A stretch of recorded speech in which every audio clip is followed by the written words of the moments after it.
My name is Tim Jeffries. I'm a menswear consultant based in New York City, and today I'm going to walk you through my 5 tips for wearing a tuxedo.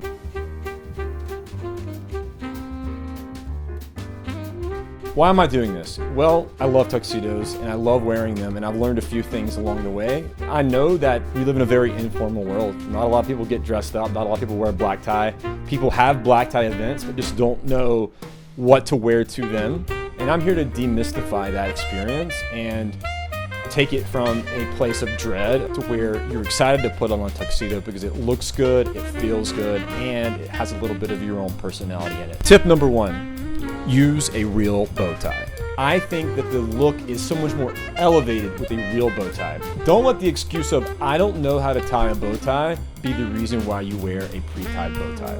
It's going to look a little bit askew, a little bit ajar as I demonstrate here, and that's okay. And I think that's actually perfect, because I like a little bit of asymmetry when it comes to suiting. One of my favorite added benefits of a bow tie is late night, nothing looks chicer than an untied bow tie. Tip number 2, don't rent a tuxedo.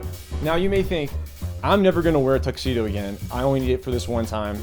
I'm gonna rent it. And in that case, you should 100% rent if you're only gonna wear it the one time. However, if you foresee yourself wearing it multiple times over the course of the next 5 or 10 years, it behooves you to actually buy it because you're gonna get more cost per wear.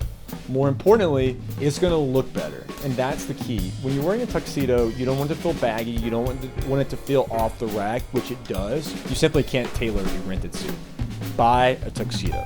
Tip number 3, respect the formality of black tie. Call me old-fashioned, but I love the idea of the black tie dress code. Black jacket, satin lapel, tuxedo shirt, trousers, black shoes. There are times where you can get creative, and I'll talk about that in my next tip, but that's only with the secondary items, the complementary items. But the main items I just discussed, jacket, shirt, trousers, you gotta stick to the dress code. Tip 4, lean into those accessories. There's 3 different little touches, little subtleties that I like to use when wearing my tuxedo. The first is French cuffs.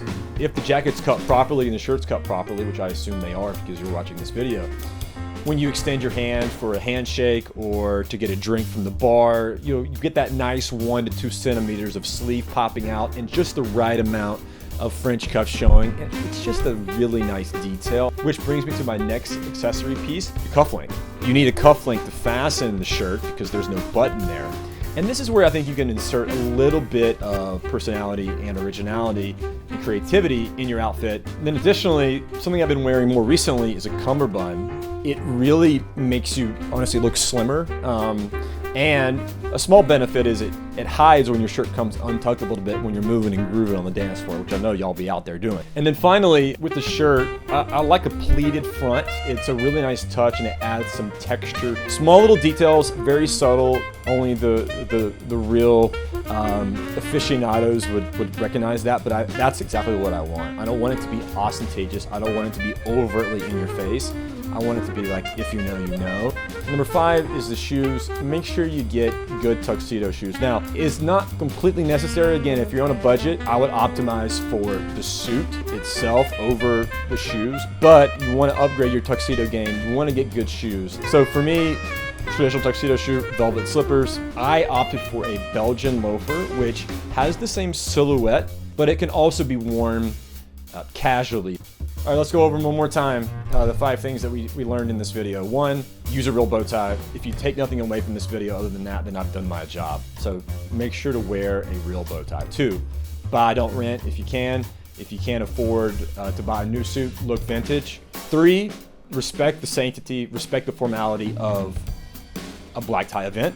Number 4, think about the details. The accessories, French cuffs, the cummerbund, whatever you like to wear, whatever you enjoy, that brings out the best in you. But again, make sure they're details, not overly loud and not too in your face. And 5, don't forget about the shoes. Thank you for watching. Again, my name is Tim. I really appreciate your time. Hopefully you learned a thing or two, and if you like this video, please subscribe. I look forward to making more of them in the future.